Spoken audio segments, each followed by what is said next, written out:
Ted Cruz appeared on Fox, and in his signature cringeworthy style, he made a crude joke that only a pack of 15-year-old boys in a locker room would appreciate, and I have the trending story and reactions for you next. Cruz was recently reelected and now apparently feels emboldened and unfiltered, and as a result was caught channeling his adolescent self while in conversation with Jesse Waters. They were talking about MSNBC's Mika Brzezinski and Joe Scarborough's controversial visit with Donald Trump. Let's dive in. After Trump won, Mika and Joe, co-hosts of The Morning Joe Show, felt compelled to go to Mar-a-Lago, and the internet had a field day with their apparent effort to kiss the ring. That's because the ratings for their show and network have been trending downward. And I found it amusing myself because of how much their Trump pendulum has swung over the years. It feels like it's gone from here to here and is coming back to here. How's it going? Okay. How's it going? Is Mika Brzezinski not just as beautiful today as the first time you called into our show in 2007 and embarrassed her? I did embarrass her. I said she was very beautiful, and I watched the show because of her beauty, not because of any politics or anything. And It actually came. yeah, she's gotten more beautiful, actually. Wow. How does that happen? Power. It's power. So the show has become so successful that she's become very powerful. You like that one too, Joe. Just right. But it is mine, isn't it? It's there. Is it? Does it feel good? Yeah. Oh, look, hi, Barry. Get back. Mika's relationship with President Trump hit a new low when, in 2017, he tweeted that, quote, "Crazy Mika was bleeding badly from a facelift." He sent the National Enquirer after us, calling my daughters, calling my people who have worked for me over the years. That's scary. Personal friends. Was that ever scary for you? So I will say that it has gotten scary. Yeah. It has gotten scary. And we've made changes in our life to deal with the fact that it has gotten scary.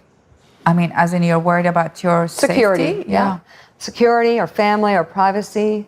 Anything goes with him. He's tweeting again all sorts of crazy things. Once again, tweeting conspiracy theories about Joe, falsely accusing him of murder. That's sick. Donald, you're a sick person. You're a sick person. Joe and I went to Mar-a-Lago to meet personally with President-elect Trump. And for those asking why we would go speak to the president-elect during such fraught times, especially between us, I guess I would ask back, why wouldn't we? Because you said he was Hitler. We talked about a lot of issues, including abortion, mass deportation, threats of political retribution against political opponents, and media outlets. Oh, I bet you really laid down the gauntlet, Joe. I bet you walked in there and just let him have it, didn't you, Joey? As I said, and you just saw, the pendulum has swung wildly, and I think the reactions from Jon Stewart and others are well earned. So this is a slam dunk for Cruz to join the dog pile, right? There is no way the dignified senator from Texas can't screw it up. Well, watch as Jesse Waters serves as Billy Bush while a clueless Cruz talks as if he's on a bus and doesn't know the microphone is hot. And then it goes further. Then you have Joe and Mika go to Mar-a-Lago and suck up to Donald Trump. You can't make that story up. Well, I'm not even sure they were kissing the ring. I think they were kissing a little bit lower than that. I mean, listen, they're desperate. There are three viewers that watch Morning Joe, and two of them are blood relatives to Joe and Mika. I mean, it's the ring. I think they were kissing a little bit lower than that. The reactions to Cruz's comment were swift and reflected his own wild pendulum with Trump. Susan Inez said, Ted Cruz has no business talking about anybody after the way Trump insulted his wife and his father, and he still kisses his ass. And R. Murphy commented, Ted Cruz is one of the biggest political prostitutes of them all. Indeed, and as proof, I'll give Cruz the final word to put his pendulum, hypocrisy, and his own below-the-belt kissing on full display. I'm going to tell you what I really think of Donald Trump. This man is a pathological liar.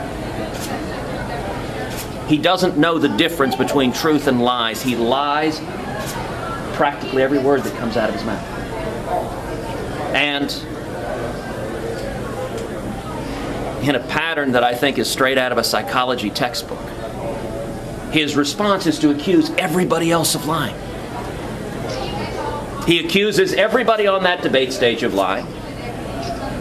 And it's simply a mindless yell. Whatever he does, he accuses everyone else of doing.